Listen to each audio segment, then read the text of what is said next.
कि देश की सेना पे हमें गौरव है, गर्व है, लेकिन जिस तरह से आतंकवादी गतिविधियां बढ़ी है, मेरी मांग है कि बैटल ऑफ ऑनर से सम्मानित चमार रेजिमेंट को बहाल किया जाए, Gurjar regiment, Mehtar regiment, Yadav regiment बनाई जाए, क्योंकि देश का जो किसान का मेरा उसके अंदर देश का जो गांव में श्री चंद्रशेखर जी। मैडम धन्यवाद। सभापति महोदया, आओ झुककर सलाम करें उनको जिनके हिस्से में मकाम आता है। बहुत खुशनसीब होते हैं वो लोग जिनका लहू देश के काम आता है। मैं सबसे पहले ऑपरेशन सिंदूर में जो हमारे देश की सेना है उसने जो पराक्रम दिखाया, शौर्य दिखाया, उसके लिए उनको सैल्यूट करता हूं, जय भीम करता हूं। और पहलगाम हमले में जो निर्दोष हमारे नागरिक शहीद हुए या अन्य जो लोग उसके बाद सीज फायर के बाद जो शहीद हुए, उन सभी लोगों के लिए प्रार्थना करता हूं कि उनके परिवारों को कुदरत दुख सहने की शक्ति दे। महोदया, मेरे कुछ सवाल हैं सरकार से। क्या सरकार यह स्पष्ट कर सकती है कि आतंकियों को भारत क्षेत्र में प्रवेश और पहलगाम जैसे पर्यटन स्थल पर पहुंचने में किसने मदद की? क्या सुरक्षा एजेंसियों को इस हमले की पहले से कोई खुफिया इनपुट प्राप्त हुए थे? यदि हाँ, तो उन पर क्या कार्रवाई हुई? पहलगाम हमले में शहीद हुए नागरिकों और स्थानीय ड्राइवर माजिद खान के परिजनों को सरकार द्वारा क्या मुआवजा और सहायता दिया गई? क्या सरकार पर्यटकों की सुरक्षा सुनिश्चित करने के लिए विशेष स्टैंडर्ड ऑपरेटिंग प्रोसीजर लागू कर रही है? क्या भारत सरकार ने अंतर्राष्ट्रीय मंचों पर यह मांग रखी है कि जब तक पाकिस्तान आतंकवाद पर कठोर कार्रवाई नहीं करता तब तक उसे किसी प्रकार की आर्थिक सहायता न दी जाए? ऑपरेशन सिंदूर के बाद जब पाकिस्तान ने जवाबी हमले किए और 21 भारतीय नागरिक शहीद हुए, यहां तक कि हमारे गुरुद्वारों को भी निशाना बनाया गया, तब सरकार ने सीज फायर की अनुमति क्यों दी? क्या यह भारत की कूटनीति कमजोर नहीं दर्शाता? सभापति महोदया, मुजफ्फरनगर में हमारे जिला सचिव हैं भाई कामिल, उनके परिवार के 2 बच्चे भी इस हमले में शहीद हुए थे। क्या सरकार ये मानती है कि टीआरएफ द्वारा इस हमले में खासतौर पर हिंदू पर्यटकों को निशाना बनाना भारत में सांप्रदायिक द्वेष को बढ़ावा देने का प्रयास था? यदि हाँ, तो इसे रोकने हेतु सरकार ने क्या रणनीति बनाई? सरकार उस मुस्लिम पोनी ऑपरेटर को क्या सम्मान देगी जिसने अपनी जान देकर तीर्थयात्रियों की रक्षा की? क्या उसे शहीद घोषित किया जाएगा?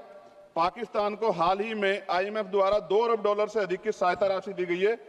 क्या भारत ने औपचारिक रूप से आईएमएफ और अन्य वैश्विक संस्थाओं के समक्ष आपत्ति दर्ज कराई है? क्या सरकार ने जांचा है कि आईएमएफ या अन्य विदेशी मदद का कोई हिस्सा आतंकवादी गतिविधियों में उपयोग तो नहीं हो रहा है? क्या सरकार ये स्वीकार करती है कि पहलगाम हमले में खुफिया तंत्र पूरी तरह विफल रहा है? यदि हाँ, तो कौन जिम्मेदार है और उसके विरुद्ध क्या कार्रवाई होगी? क्या सरकार स्पष्ट कर सकती है इतने भारी सुरक्षा प्रबंधों के बावजूद टीआरएफ जैसे आतंकवादी संगठन के सदस्य भारत में प्रवेश कैसे कर जाते हैं? क्या सरकार ये बताएगी पहलगाम जैसे संवेदनशील क्षेत्र में सुरक्षा समीक्षा अंतिम बार कब की गई थी और उसमें क्या कमियां चिन्हित की गई थी? प्रधानमंत्री जी ने इस हमले के बाद पहलगाम का दौरा क्यों नहीं किया जबकि देश भर में भावनात्मक उबाल था? क्या सरकार ने शहीद हुए नागरिकों के परिजनों को आर्थिक मदद व स्थायी सहायता प्रदान की? यदि हाँ, तो उसका विवरण सदन में प्रस्तुत करें। महोदया, सरकार के लोग सेना के सम्मान की बात करते हैं। इस घटना के बाद सेना के जवान अमरनाथ यात्रा की ड्यूटी पर जा रहे थे, ऐसी रेल दी गई उनको जिसकी हालत बड़ी खराब थी। सेना के जवानों ने मना कर दिया कि हम इस रेल में नहीं बैठेंगे। 4 दिन बाद बदलनी पड़ी। और सरकार के नेताओं की भाषा देखिए, कर्नल सोफिया कुरैशी के बारे में किस तरह के शब्द यूज किए गए, इन पे भी हमें चिंता करनी चाहिए। देश की सेना के लिए मेरी मांग है महोदया कि सेना और अर्धसैनिक बलों के वेतन को टैक्स मुक्त किया जाए, बैटल ऑफ ऑनर से सम्मानित, क्योंकि ये इस समय ऐसा विषय चल रहा है कि देश की सेना पे हमें गौरव है, गर्व है, लेकिन जिस तरह से आतंकवादी गतिविधियां बढ़ी है, मेरी मांग है कि बैटल ऑफ ऑनर से सम्मानित चमार रेजिमेंट को बहाल किया जाए, Gurjar regiment, Mehtar regiment, Yadav regiment बनाई जाए, क्योंकि देश का जो किसान का मेरा उसके अंदर देश का जो गांव में रहने वाला जो व्यक्ति है उसके अंदर देश प्रेम का जज्बा बहुत जबरदस्त है। अगर इनको मौका मिलेगा तो शायद पाकिस्तान छोड़िए, चाइना की हिम्मत भी नहीं होगी कि हमारे देश की तरफ आंख उठा के देख ले। महोदया, बाबा साहब अंबेडकर कहते थे हम प्रथम और अंत्य भारतीय हैं। भारत की आन पे जब आंच आती है तो जिस तरह इस बार प्रदर्शन हुआ, एकजुट रहा देश, सारा विपक्ष हो पक्ष हो सब एकजुट रहे, ऐसे हमें एकजुट रहना चाहिए। अगर हम एकजुट रहेंगे तभी हम आतंकवादियों से लड़ पाएंगे। मोदिया, 1965, 71, 1999 के युद्ध में किसी भी अरब देश ने पाकिस्तान का साथ नहीं दिया था, लेकिन आज एक भी अरब कंट्री हमारे फेवर में नहीं खड़ी। क्या हमें अपनी फॉरेन पॉलिसी पर नहीं सोचना चाहिए कि ऐसा क्या हो गया कि हमारी राजनीतिक जो भारतीय की लोकल राजनीति है, इसके चक्कर में क्या हमारी फॉरेन पॉलिसी या हमारे मित्रों को के मन में पीड़ा तो नहीं पहुंच रही है? पाकिस्तान ने कहा और आपने मान लिया, और आपने सीज फायर का आज रक्षा मंत्री जी को मैंने सुना, उन्होंने कहा भाई, उन्होंने कहा कि महाराज हाथ जोड़ते हैं छोड़ो, उन्होंने कहा और आपने मान लिया। लेकिन फिर उसके बाद 10 तारीख को दोबारा से जो है ड्रोन उड़े और 15 लोग शहीद हुए, 43 लोग घायल हुए। हम अपने आम नागरिकों को क्यों, जबकि मान रहे हैं, मैंने रक्षा मंत्री जी को सुना, वो कह रहे हैं कि ऑपरेशन सिंदूर खत्म नहीं हुआ, ये रोका गया, इसका मतलब हमें खतरा है कि दोबारा भी हमला हो सकता है, पाकिस्तान अपनी हरकतों से बाज नहीं आ रहा है। तो हम अपने आम नागरिकों को और सेना के जवानों के जीवन को खतरे में क्यों डाल रहे हैं भविष्य में? क्या हमें इसके पुख्ता और परमानेंट इंतजाम नहीं करने चाहिए? जैसे अगर सरकार को, मैंने कई बार सुना सरकार के लोग अखंड भारत की बात करते हैं, इससे अच्छा मौका आपको काम मिलता? पीओक्यू लेने के बाद हमारे उत्तर प्रदेश के मुख्यमंत्री बार बार कहते हैं कि चुनाव में कह रहे थे 6 महीने के बाद पीओक्यू इधर होगा, सरकार बन की, जनता ने तो मौका दे दिया, कहां है पीओक्यू? क्यों नहीं लेके आए इस बार आप लोग?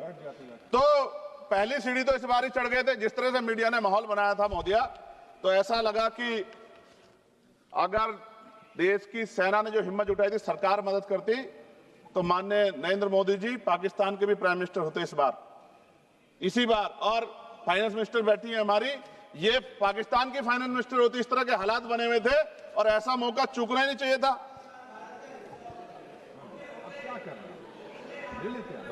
ले लेते, इससे अच्छा मौका कैसे मिलता? पूरा देश एकजुट था। मोदी, मैं खत्म करूंगा, पूरा देश एकजुट था, इससे अच्छा मौका कहां था? लेकिन अब अमेरिका में बैठ के कोई देश के फैसले कर ले तो देश की गरिमा पे, संप्रभुता पे बहुत बड़ा हमला है। इसको हमें समझना चाहिए, हमें समझना चाहिए किसी की हैसियत नहीं है। भारत दुनिया में इकलौता ऐसा देश है जिसका कोई मुकाबला नहीं कर सकता है। यहाँ का 140 करोड़ देशवासी एकजुट खड़ा है और सबको जवाब दे सकता है। मोदी, आज खत्म करते हुए कहूंगा, अमरनाथ की यात्रा आ रही है अगस्त के फर्स्ट वीक में, चल भी रही है, नहीं चल रही। अनुराग भाई, आपको बोलने का मौका नहीं दिया, आप ये नाराजगी मेरे ऊपर मत उतारो। आप लड़ो ना उनसे, आप लड़ो चेयर से, मुझे क्या करना। खत्म हो रही है अमरनाथ की यात्रा, खत्म होने वाले, सुरक्षा के पुख्ता इंतजाम होने चाहिए और दोबारा ऐसी कोई घटना ना हो। लेकिन अंत में महोदय मैं कहूंगा, आम लोगों की जान भी गई, क्या सरकार ने उन परिवारों को मुआवजा दिया है? क्या उनके जीवन का कोई मूल्य नहीं? जिन्होंने अपने परिवार खोए, जिन्होंने अपना घर का बेटा, पति, घर का कमाने वाला खो दिया, उनका भी तो अधिकार बैठता है। सरकार ने क्या मुआवजा दिया, इस बात की जानकारी भी सरकार को पटल पे रखनी चाहिए, सामने रखनी चाहिए। और अंत में मैं धन्यवाद दूंगा भारतीय सेना को और भारत का जो प्यार है कि पाकिस्तान और आतंकवादियों के भरसक प्रयास था कि यहां सांप्रदायिकता का माहौल बन जाए, लेकिन देशवासियों ने समझदारी दिखाई।